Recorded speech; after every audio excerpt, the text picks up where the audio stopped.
รายการต่อไปนี้เป็นรายการทั่วไปสามารถรับชมได้ทุกวัย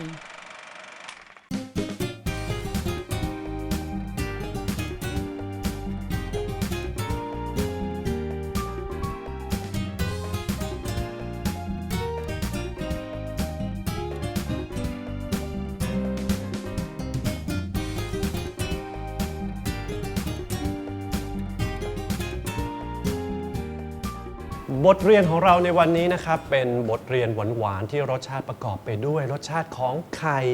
นมน้ำตาลครับนั่นก็คือเรื่องราวของคัสตาร์ดครับ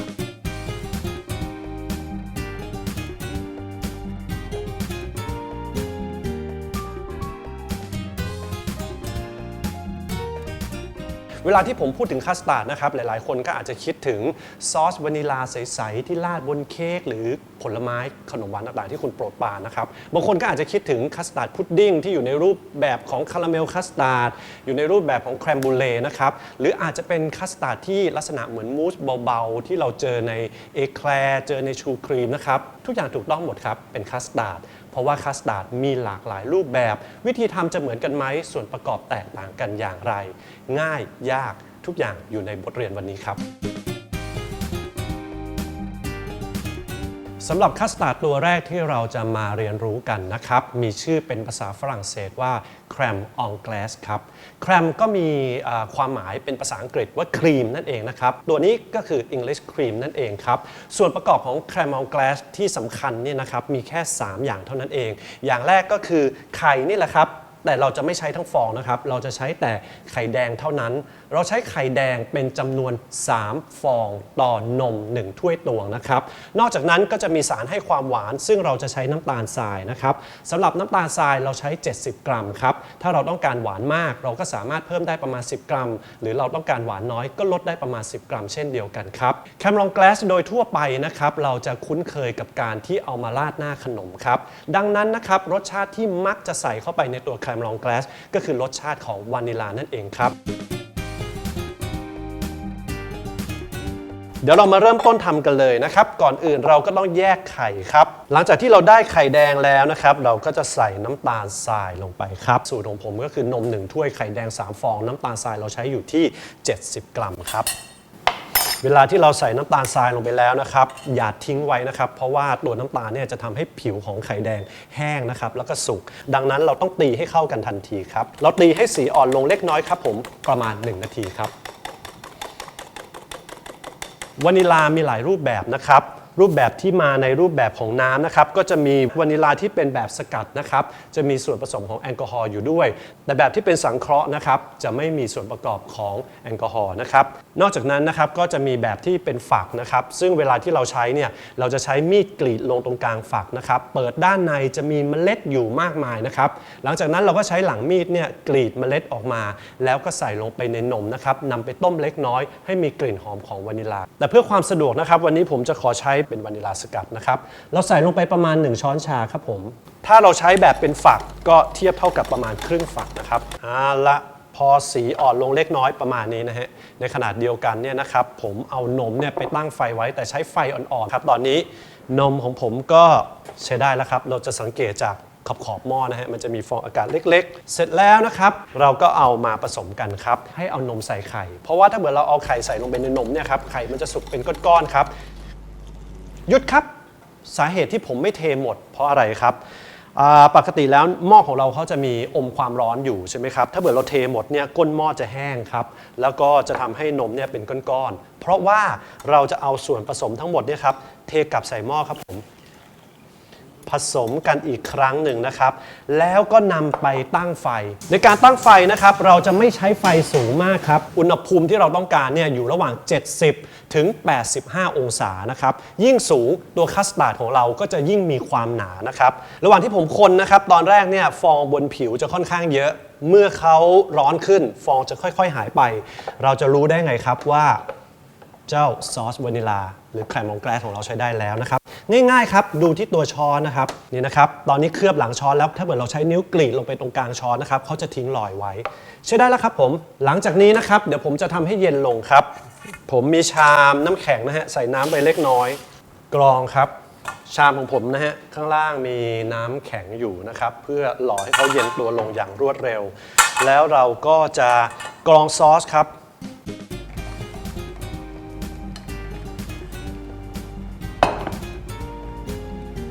เราก็คนให้เย็นดีนะครับก็ขึ้นอยู่กับจำนวนถ้าสมมติเราทำเยอะก็อาจจะใช้เวลาสักประมาณ5นาทีนะครับแต่ของผมเนี่ยประมาณ1ถ้วยตวงไม่นานมากครับ3นาทีก็ใช้ได้แล้วซอสวานิลาหรือแครมลองแกลสของผมก็พร้อมที่จะนำไปราดบนหน้าขนมแล้วครับ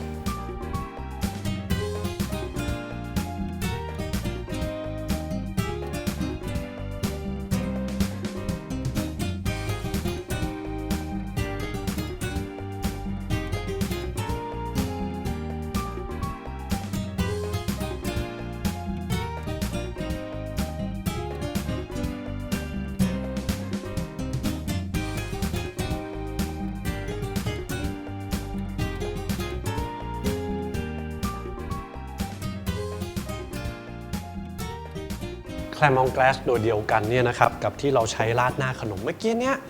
เชื่อมครับสามารถเอามาทำเป็นไอศครีมได้ครับโดยหลักๆทั่วไปแล้วครับไอศครีมมีอยู่ทั้งหมด2อย่างไอศครีมที่มีเบสเป็นนมก็แบบนี้นะครับนมรสอะไรก็แล้วแต่จะเป็นวานิลาช็อกโกแลตกรีนทีกาแฟกับไอศครีมที่มีเบสเป็นน้ำนะครับส่วนมากก็จะเป็นรสผลไม้ก็จะเป็นพวกไอศครีมซอร์เบต์ทั่วไปที่เราคุ้นเคยนะครับเอาละวันนี้แครมองแกลสตัวเดียวกันผมจะเทใส่เครื่องนี้นะครับหลังจากที่เราใส่ลงไปแล้วเราเดินเครื่องใบพัดก็จะค่อยๆหมุนตัวมิกซ์ของเราหรือตัวครีมของเรานะครับให้ค่อยๆเย็นไปเรื่อยๆแล้วก็จะจับตัวอากาศให้ไอศครีมเนี่ยมีความฟูขึ้นครับพอไอศครีมของเราฟูได้ที่แล้วนะครับประมาณ15นาทีถึง20นาทีนะครับเราหาคอนเทนเนอร์นะครับเป็นกล่องอะไรก็ได้ที่เข้าตู้แช่แข็งของเราได้นะครับหลังจากที่เราใส่ภาชนะเย็นๆนำไปแช่ในช่องแข็งประมาณ1ชั่วโมงไอศครีมพร้อมรับประทานแล้วครับ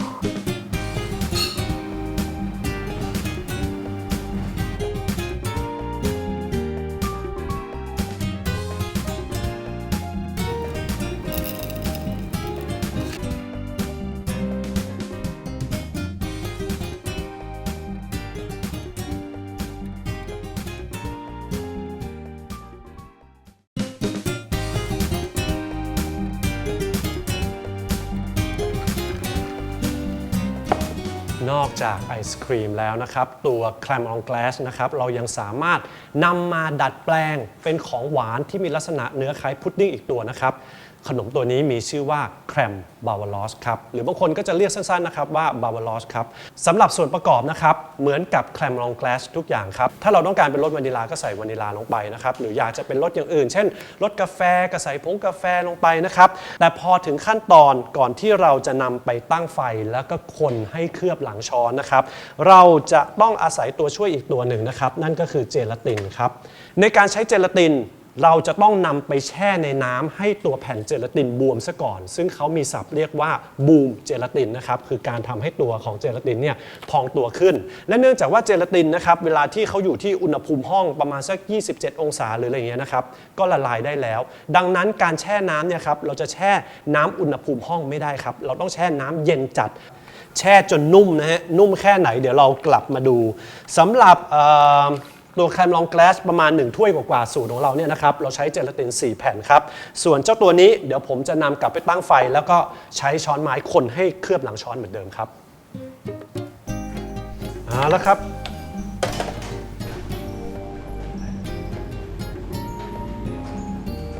ซอสของผมเคลือบหลังช้อนแล้วนะครับใช้ได้แล้วในขั้นตอนต่อไปเดี๋ยวเรามาดูแผ่นเจลาตินของเรากันดีกว่าแผ่นเจลาตินนะครับหลังจากที่อมน้ำนะฮะจะบวมขึ้นและมีลักษณะแบบนี้หลังจากนั้นเนี่ยเราบีบน้ำออกให้หมดนะครับแครมลองแกลสของเราเนี่ยครับอุณหภูมิอยู่ที่ประมาณ80องศาใช่ไหมครับเป็นอุณหภูมิที่เจลาตินละลายได้แน่นอนแต่ห้ามเกิน80องศาครับเพราะว่าเจลาตินเนี่ยต่างจากผงวุ้นที่เราใช้ในขนมไทยนะครับผงวุ้นเนี่ยต้องเดือดถึงเซตตัวได้เจลาตินถ้าเผื่อเดือดจะเสียการเซตตัวแล้วก็เสียการยืดหยุ่นนะครับเอาละครับตอนนี้ผมจะใส่เจลาตินทั้ง4แผ่นลงไปในตัวแครมลองแกลสของเรานะครับเช่นเดียวกับตอนที่เราทำแครมลองแกลสนะครับเราจะต้องทำให้มันเย็นตัวลงนะครับ ระหว่างนี้ที่เขาค่อยๆเย็นขึ้นเรื่อยๆนะครับเดี๋ยวเราจะทำให้ตัวครีมตัวนี้เบาขึ้นโดยการนำไปตะล่อมกับวิปครีมครับวิปครีมคืออะไรวิปครีมก็คือครีมที่เรามาตีให้ฟูนะครับไปเอาครีมก่อนครับครีมอยู่ในตู้เย็นครับเราใช้ทั้งหมด300มิลลิลิตรนะครับเรียกว่าก็ประมาณถ้วยตวงกว่าๆทีนี้จะใช้มากใช้น้อยก็ขึ้นอยู่กับความต้องการของเราว่าเราต้องการมูสนะครับหรือว่าแคลมบาวาลอชที่เบาแค่ไหนนะครับเอาแล้วละสำหรับการตีวิปครีมนะครับเราจะใช้ตะกร้อแบบนี้นะฮะเพราะว่าเราต้องการอากาศเข้าไปใช่ไหมครับแต่สำหรับผมนะครับวันนี้เรามีเครื่องทุ่นแรงครับเราจะใช้เป็นที่ตีแบบที่เขาเรียกว่าแฮนด์เฮลนะครับหรือมือถือนะครับ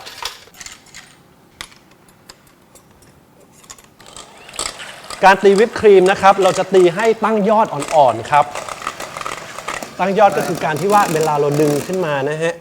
เขาจะดึงตัวขึ้นเล็กน้อยแล้วก็ล้มลงนะครับแต่ยังจะทิ้งรอยที่เป็นรอยตะกร้อเอาไว้นะครับถือว่าใช้ได้แล้วครับเพราะเราไม่ต้องการให้ตั้งยอดดีนะครับเนื่องจากว่าเรายังจะต้องเอาไปคนให้เข้ากับตัวครีมที่ใส่เจลาตินไว้นะครับกลับมาดูที่ตัวครีมของเราดีกว่าแค่แป๊บเดียวนะฮะตอนนี้เนี่ยเกือบจะเซตตัวเป็นเจลลี่ไปแล้วนะครับเราจะต้องคนให้คลายตัวก่อนเล็กน้อยนะครับหลังจากที่ครีมอ่อนตัวลงแล้วนะครับเราถึงใส่ที่เหลือลงไปทั้งหมดครับแล้วก็ตะล่อมให้เข้ากันดีครับ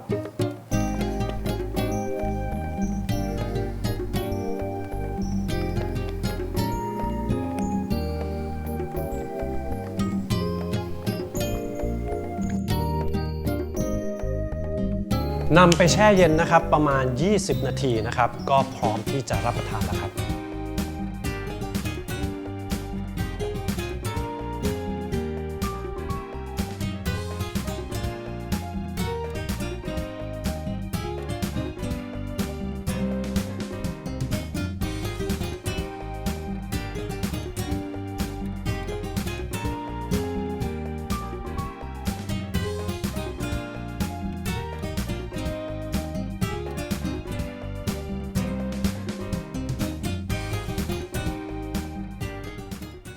เมื่อกี้เรารู้จักกับคัสตาร์ดแบบใสๆนะครับบางๆที่เรียกว่าแคลมลองแกลสแล้วนะครับตอนนี้เรามารู้จักกับคัสตาร์ดแบบเนื้อหนาๆคัสตาร์ดตัวนี้มีชื่อว่าแคลมปาติซิลีครับหลายๆคนจะเรียกว่าเพสทรีครีมนะครับซึ่งสำหรับสูตรของผมนะครับผมจะใช้สูตรเดียวกับตัวแคลมลองแกลสเลยนม1ถ้วยไข่แดง3ฟองน้ำตาล70กรัมใส่กลิ่นวานิลลาเข้าไป1ช้อนชาแล้วก็แป้งสาลี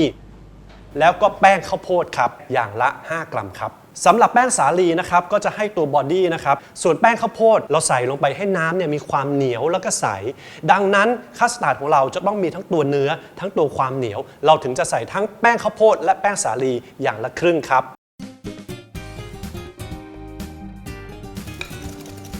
หลังจากที่ไข่แดงกับน้ำตาลเข้ากันดีแป้งข้าวโพด5กรัมแป้งสาลี5กรัมก็ใครไม่มีเครื่องชั่งก็ประมาณสัก1ช้อนชาพูนๆนะครับขั้นตอนต่อมานะครับใกล้แล้วฮะที่จะแตกต่างนะครับนมของเราตอนนี้ควันขึ้นแล้วร้อนดีแล้วนะครับผมจะนำกลับมาผสมกันครับใส่ลงไปเลยหลังจากที่เทลงไปผสมกันนะครับผมจะนำไปตั้งไฟต่อเปิดแรงได้เลยครับแล้วก็ไปตั้งทีนี้เนี่ยครับ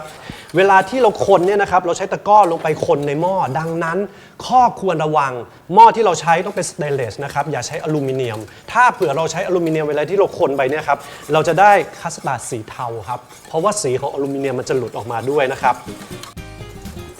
หลังจากที่คัสตาร์ดเนี่ยครับเริ่มเดือดเวลามีฟองอากาศขึ้นมาฟองแรกเราไม่ใช่ยกออกมาจากความร้อนเลยนะครับแล้วคนต่ออีกสักครึ่งนาทีนะครับเพราะว่าเราต้องการให้แป้งเนี่ยสุกดีเวลาที่เราทานแล้วมันจะไม่มีรสของแป้งติดที่ปลายลิ้นนะครับเดือดแล้วนะครับก็ปิดไฟครับเห็นไหมครับว่าความหนืดของเขาเนี่ยนะครับขนาดที่ยังร้อนๆอยู่ยังหนืดขนาดนี้หลังจากที่เราเอาไปหล่อน้ำแข็งให้เย็นลงเนี่ยครับเขาจะข้นขึ้นอีกและนี่ก็คือคัสตาร์ดที่มีชื่อว่าแครมปาติซิลีครับทีนี้คัสตาร์ดตัวนี้เอาไปใช้อะไรได้บ้างวันนี้เดี๋ยวผมจะประกอบเป็นขนมที่มีชื่อว่าทริฟเฟิลสวยๆนะครับซึ่งมีส่วนประกอบของทั้งเยลลี่เค้กแล้วก็ผลไม้ด้วยครับ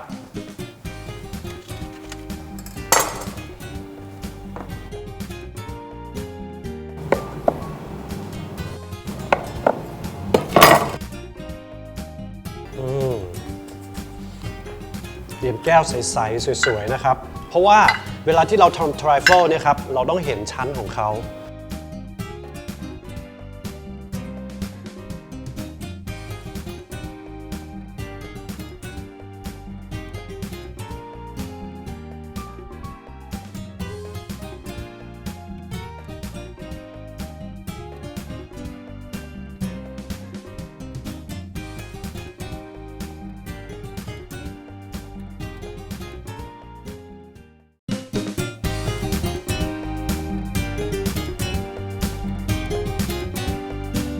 สำหรับคัสตาร์ดตัวต่อไปนะครับเป็นคัสตาร์ดที่พัฒนามาจากแครมพาติสซิลีครับคัสตาร์ดตัวนี้มีความนุ่มเบาแต่คงตัวนะครับสัดส่วนนะครับใกล้เคียงกันมากเพียงแต่เราเพิ่มแป้งสาลีและเพิ่มแป้งข้าวโพดเข้าไปอย่างละ1เท่านั่นก็คือจาก5กรัมเป็นอย่างละ10กรัมนะครับวิธีทำเหมือนเดิมเป๊ะเลยครับหลังจากที่เราทำเสร็จนะครับเราก็จะทำให้เย็นลงอย่างรวดเร็วโดยการหล่อด้วยน้ำแข็งนะครับพอเย็นลงแล้วเราก็จะไปตะล่อมกับวิปครีมนะครับเราจะได้ครีมอีกตัวหนึ่งที่มีชื่อว่าแครมดิโพแมตครับขณะที่ยังไม่ไปโดนความเย็นนะครับนี่คัสตาร์ดของเราร้อนๆอยู่นะครับเขายังหนืดขนาดนี้เดี๋ยวหลังจากที่เราหล่อน้ำแข็งปุ๊บเนี่ยจะหนืดขึ้นมากทีเดียวครับ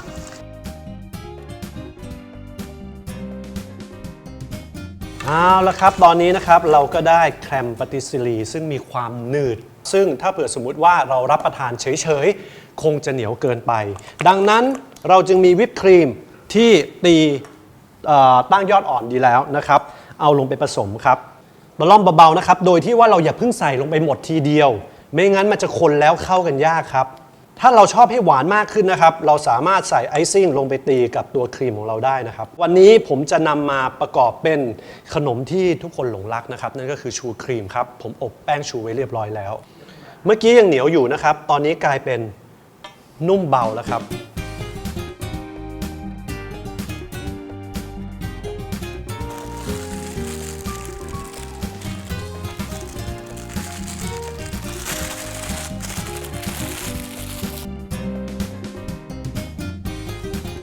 แล้วเราก็มาบีบใส่ตัวแป้งชูของเราครับ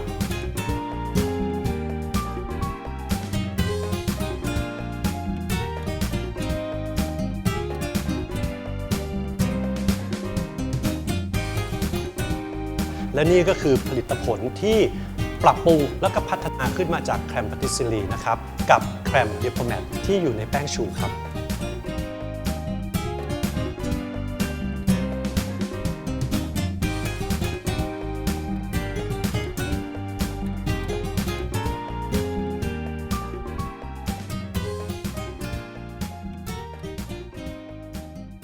เมนูสุดท้ายของบทเรียนคัสตาร์ดของเรานะครับเราจะเอาคัสตาร์ดมาดัดแปลงเป็นเค้กเบาๆที่มีชื่อว่าซูเฟ่ครับซูเฟ่นะครับก็เป็นเค้กที่อยู่ในถ้ว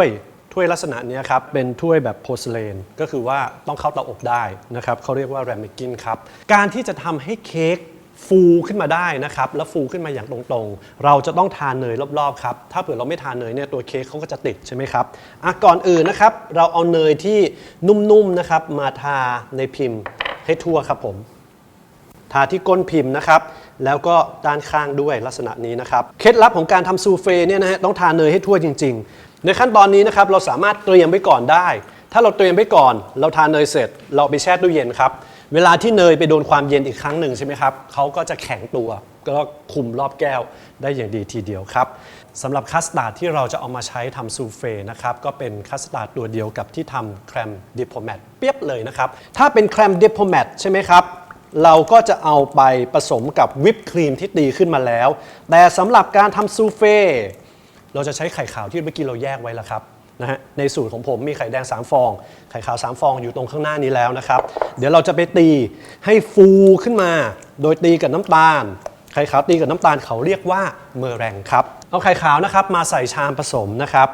ในการทำเมอแรงนะครับเราจะเพิ่มน้ำตาลเข้าไปอีกนะครับสำหรับสูตรนี้เนี่ยผมใส่น้ำตาลประมาณสัก30 กรัมหรือประมาณ2ช้อนโต๊ะนะครับก่อนที่จะใส่น้ำตาลเราตีไข่ขาวให้ขึ้นเล็กน้อยก่อนครับ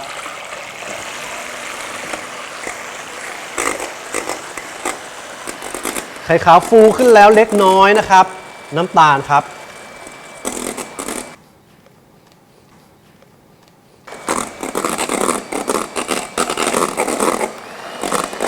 ไข่ขาวของเราเนียนดีแล้วนะฮะแล้วก็จะมีสีที่เงา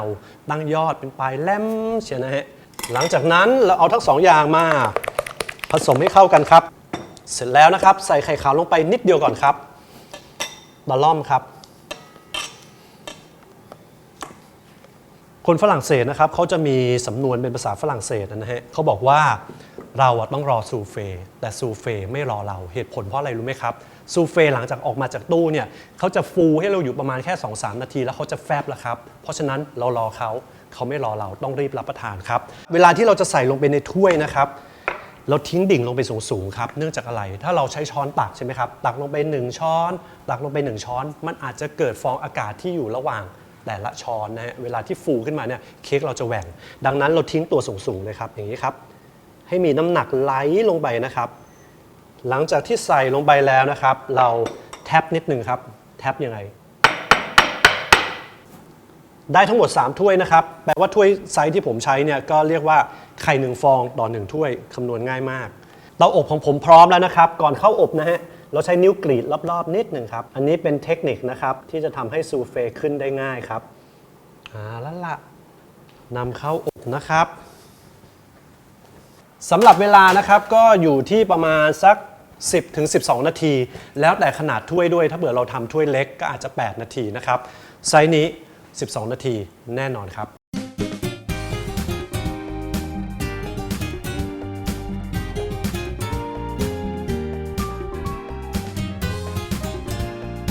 เรียบร้อยแล้วนะครับเวลาที่เราเปิดเตาอบต้องให้ความร้อนออกมาด้วยนะครับเอาล่ะ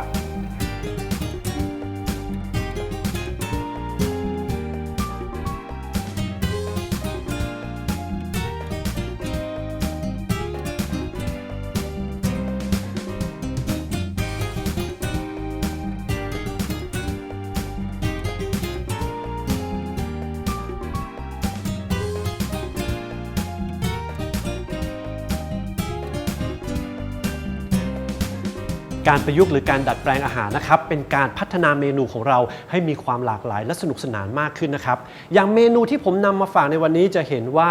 ไม่ยากเลยใช่ไหมครับและคุณผู้ชมก็ยังจะสามารถอร่อยได้ในหลากหลายสไตล์อีกด้วยครับ